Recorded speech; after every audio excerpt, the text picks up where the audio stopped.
Well, the whole concept of first dates, I mean, even just think about how we do second date update. I mean, that is an important thing because you're finally getting to feel somebody out and see, like, is there anything here? And a lot of people have just one and done type dates, right? I mean, how many times have we done second date update? Hundreds First date's of not thousands. going good. Yeah. Sir, there's a relationship expert that is getting some attention because she claims, and some people are agreeing with her, first dates don't matter.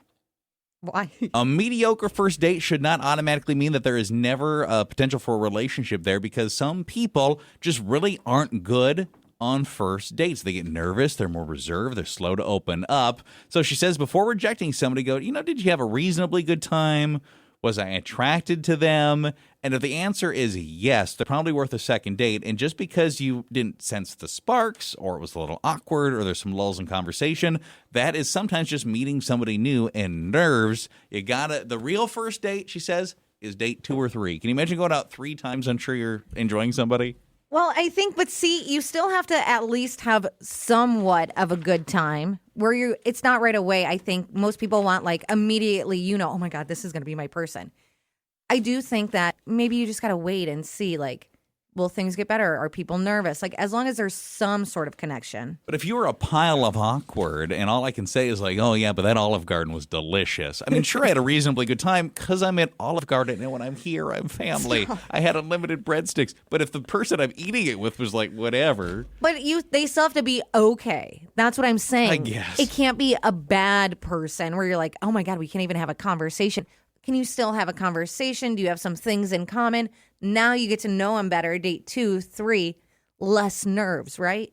So I think a couple of questions that we could relate to this, and we'll see what happens. So 237, you can call or text. Number 1, maybe just a bit of a playhouse poll. Do you yay or nay on this? I mean, do you think that there's anything that makes sense here? Do you believe that, sure, first dates don't matter, it's really 2 or 3 that matters? But then maybe more importantly, do we have anyone in the Playhouse family that had a real awful, just real bad, really, really bad first date? But then the chance was given either by you or somebody else.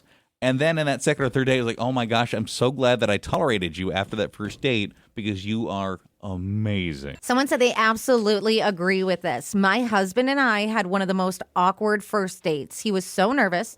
He hardly talked. He kept checking his phone because he was expecting a call from work, and I left thinking, well, what a waste of an evening.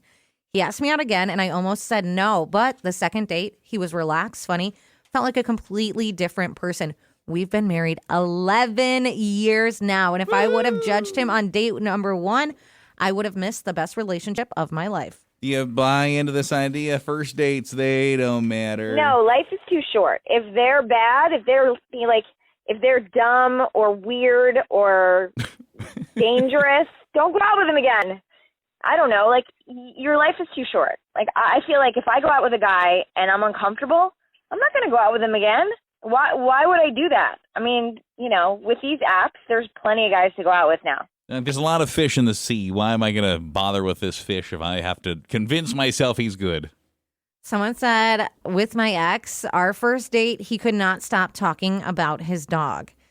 Not his job, not his hobbies, just his dog. And I thought there's no way I'd go out with this guy again. Like, he seemed nice, but it seems like he was in a relationship with his dog. Yeah. On the second date, he apologized and admitted he was just incredibly nervous. He was one of the most thoughtful people I've ever met, and we dated for 4 years. That's impressive, actually, when you think about it. Yeah, I mean, 4 years, you almost didn't want to go out with him again. Someone said, I think too many people expect fireworks on a first date. You're basically meeting a stranger. Of course, it's going to be awkward. My now wife said I seemed boring on our first date because I was trying so hard to be polite. But by date 3, we were laughing nonstop. Should you always go on date number 2? I think the vibe may be different, but I think that you pretty much figure everything out on the first date. So you don't buy it. You don't think you're missing out on anything by not giving it another shot? No, I feel like you just have I don't know. It's like I listen to my instincts, and I feel like instinctually, like I just know pretty much if it's going to be a thing or like not really it's going to work out.